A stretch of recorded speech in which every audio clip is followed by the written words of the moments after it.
ఈ భూమి మీద బ్రతుకుతున్న మనం ఈ లోకంలో ఉన్న వాటిని చూస్తున్నాం కదా. పుట్టిన తర్వాత ఈ లోకం ఉందని మనకు ఎలాగైతే తెలిసిందో, అలాగే మరణం తర్వాత మరో లోకాలు ఉన్నాయన్న సంగతి మనకు అర్థమవుతుంది. అయితే ఆ లోకానికి వెళ్ళాలంటే భూమి మీద చేయాల్సిన పని ఏంటి, ఏ విధంగా బ్రతికితే ఏ లోకానికి వెళ్తాం, ఇవన్నీ ఎవరు చెప్పారు అంటే ఇదిగో బైబిల్లో యేసుక్రీస్తు ప్రభు గారు చెప్పారు.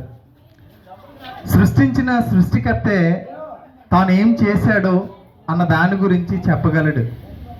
ఆయన చెబుతున్నాడు, ఇదిగో పైనున్న ఆకాశం అని, పైనున్న లోకం ఒకటి ఉంది, అది స్వర్గం అని, అలాగే మనం నివసిస్తున్న ఈ లోకం భూలోకం అని, మరొక లోకం ఉంది, అది పాతాళ లోకం క్రిందనున్నదని ఆయన అడ్రస్ తెలియచేశాడు మనకి.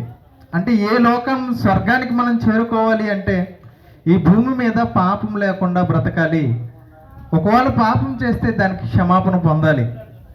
దేవుడున్న ఆ లోకానికి చేరాలంటే పాప క్షమాపణ పొందాలి. ఒకవేళ పాతాళానికి వెళ్ళాలంటే పాపం చేసిన ప్రతి ఒక్కరూ అక్కడికి వెళ్తారు. అదే శిక్షాస్థలం, నరకం, అగ్నిగుండం.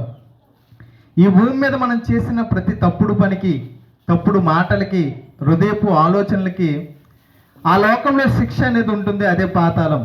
అగ్ని ఆరదు, పురుగు చావదు, అక్కడ ఏడ్పును పండ్లు కొరుకుటి ఉండును అని బైబిల్ చెప్తుంది. అయితే పరలోకంలో ఎలా ఉంటుంది, ఎవరుంటారు అంటే ఇగో దేవుడు ఉంటాడు, మనల్ని అందరినీ సృష్టించిన దేవుడు ఉంటాడు. ఆయన ఎదుటకు మనం వెళ్తే ఆయనతో పాటు నిత్యము సంతోషంగా ఉండే లోకం అది. ఈ భూమి మీద మనం బ్రతుకున్నప్పుడు అనుకుంటాం, ఎప్పుడు ఏంటండి ఈ బాధలు, ఈ కష్టాలు, ఇలా బ్రతకడం కంటే చస్తే మేలు అనుకుని చనిపోయిన వారు కూడా ఉన్నారు. అయితే నిత్యము సంతోషంగా ఉండే లోకమే పరలోకం. ఆ లోకానికి వెళ్ళాలంటే మనుషుల్లో చెడుతనము, పాపం అనేది ఉండకూడదు. అయితే మనుషుల్లో ఉన్న పాపాన్ని, లేదా మనుషులుగా ఉన్న మనం పాపం చేయలేదంటామా అంటే ఖచ్చితంగా ఏదో ఒక పాపం చేస్తూనే ఉంటాం. అబద్ధం ఆడడం పాపం, దొంగతనం చేయడం పాపం, హృదయంలో చెడు ఆలోచనలు, చెడు ఉద్దేశాలు పెట్టుకోవడం పాపం. బయటికి మనం కొన్ని చేసే ఉంటే కనిపించకుండా, ఎవరికి కనిపించకుండా మన హృదయంలో ఎన్నో చెడు తలంపులను కలిగి ఉంటాం. ఇవన్నీ పాపాలండి. వాటి నుంచి మనం విముక్తి కలిగించి నిత్య జీవానికి మనకు వారసులుగా చేయడానికి, పరలోకానికి మనం నడిపించడానికి పరలోకమందున్న దేవుడే ఈ భూమి మీదకి మానవ ఆకారంలో నరరూపిగా ఈ భూమి మీదకి వచ్చాడు. ఆయనే యేసుక్రీస్తు ప్రభు. 2026 సంవత్సరాల క్రితం ఈ భూమి మీదకి వచ్చి ఏ పాపం చేయకుండా తన ప్రాణం పెట్టాడు మనుషులందరి నిమిత్తం. మనుషులు చేసిన పాపములకు క్షమాపణ కలగాలని తన ప్రాణం పెట్టాడు, రక్తం కార్చాడు, మరణించి సమాధి చేయబడి తిరిగి లేచాడు. ఆయన వెళ్తూ చెబుతున్న మాట, నా యందు విశ్వాసం ఉంచిన వాడు నిత్య జీవం గలవాడు. నన్ను అంగీకరించండి, ఇదిగో నేను పరిశుద్ధుడును, పవిత్రుడును, నేను ఏ లోకం నుండి అయితే వచ్చానో ఆ లోకానికి నేనే మిమ్మల్ని తీసుకుని వెళ్ళగలను. ఎందుకంటే మీ పాపము క్షమించే అధికారం నా యొద్ద ఉంది. నేను పరిశుద్ధుడిని కాబట్టి ప్రపంచంలో ఇంకెవరు పరిశుద్ధులు లేరు కనుక మిమ్మల్ని పవిత్రులుగా చేసి నీతి మార్గంలో నడిపించగలిగే సామర్థ్యం కలిగినవాడు నేనే అని యేసుక్రీస్తు ప్రభు గారు చెప్పారు. ప్రియులారా, ఆలోచించండి, మనుషుల పాపం నిమిత్తం ప్రపంచంలో ఎవరైనా మరణించారా? పరిశుద్ధులైన దేవుడు ఎవరైనా ఉన్నారా?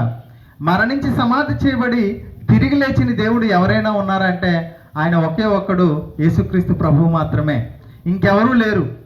చాలామంది అనుకునే ఒక ఉద్దేశం ఏంటంటే, ఇదిగోండి ఈ యేసుక్రీస్తు దేవుడు నిన్న మొన్న వచ్చిన దేవుడు, మీ దేవుడు ఈ 2000 సంవత్సరాల క్రితమే ఈ భూమి మీదకి వచ్చాడు, ఆయన మనం ఎందుకు విశ్వసించాలి, అంతకుముందు దేవుడు లేడా అనే ఒక ఆలోచన చాలామందిలో ఉంది.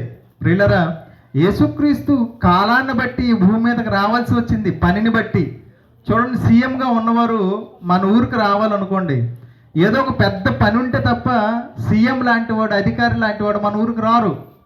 ఏదో పెద్ద పెద్ద ప్రాజెక్ట్ ఉంటేనో పెద్ద పెద్ద సభలు ఉంటే తప్ప మన ప్రాంతాలకి సీఎం అనేవాడు రాడు.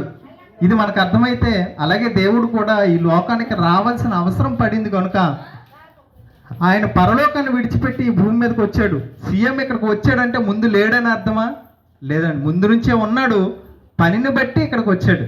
అలాగే దేవుడు కూడా పరలోకమందు ఉన్నాడు, పరలోక నివాసి అయి ఉన్నాడు, పనిని బట్టి ఈ భూమి మీదకి రావాల్సి వచ్చింది.